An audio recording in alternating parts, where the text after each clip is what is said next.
As promised, I'm taking a look back at Stone Shard, which admittedly was one of my more controversial videos on the channel so far.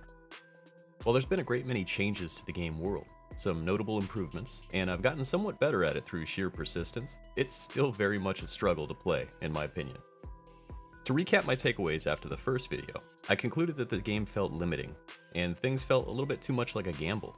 The game becomes a loop of roving out from your save point, attempting to make progress, but it's highly likely, especially at first, that your run will end before you get back safely. Despite acknowledging that it's a roguelike, and that there's a subset of people who are maybe a bit more on the masochistic side and might really enjoy this type of high-risk gameplay, I didn't feel like it was going to appeal to a broader audience. As the game continues to evolve, that can certainly change. I've obligated myself to keep an eye on titles like this, as painful as that can be sometimes. One of the more obvious changes to the game from my last go-round is the world map, along with new locations added to the world. Right off the bat, one of the biggest improvements that seemed much more accessible was a few additional save points. You could find these little encampments in the wild, and clear them out to use the sleep system to rest. The more save points you uncover and gain access to in Stone Shard, the easier the game loop, survival, and exploration effectively become. This is one of those games that would be completely different with quick save. Not that I'd recommend going that far, but the difficulty here is a direct result of the extremely limited number of save points. With that in mind, those new camps are pretty valuable to help ensure you don't lose progress. I found the best way to demonstrate why I hold some of the opinions that I do is through comparison. Last time around, I spoke about Dark Souls, another title that might seem built for punishment, but as some comments pointed out, it wasn't exactly a roguelike game. That's fair, so I've also brought this game up in reviews to more similar titles, like Wayward. The limited options available to a player is still an early obstacle that creates a ton of frustration. Simply stated, no one's going to have fun losing progress, and this game doesn't give you much of an edge against enemies. In my opinion, it feels great to reach milestones, attain new levels with a system like this, but it's just as intensely a negative feeling when you lose. Very few encounters are going to be with single enemies, and even the ones that are can sometimes go unexpectedly wrong, even if you do everything right. Skills and upgrades of all types are hard fought, and few and far between.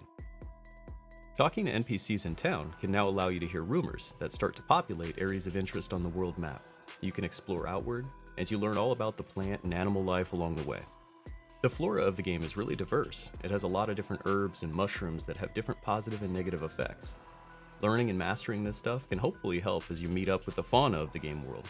Packs of wolves, boars, moose, and more.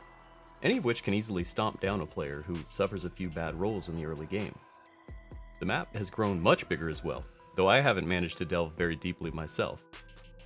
There's concepts built into this game that aren't very apparent without a little experimentation.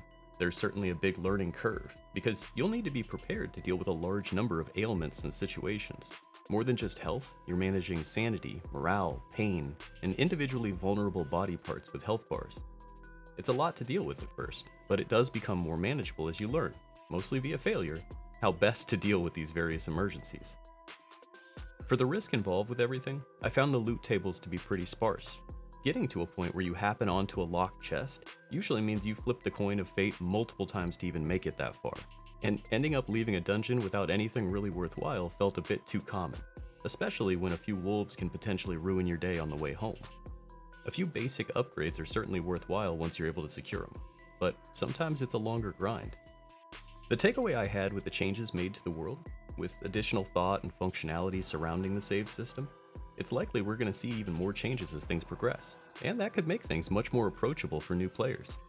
While that itself may not be something that existing fans would originally relish if they've already poured their time into learning things in a more challenging environment, if it helps keep new players around more often than not, they'll get to see their favorite project grow even further.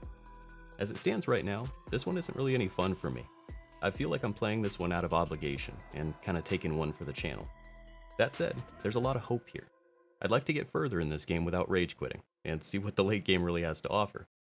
I'll keep this update short, but as always, I appreciate your time with me here today. Thanks for watching.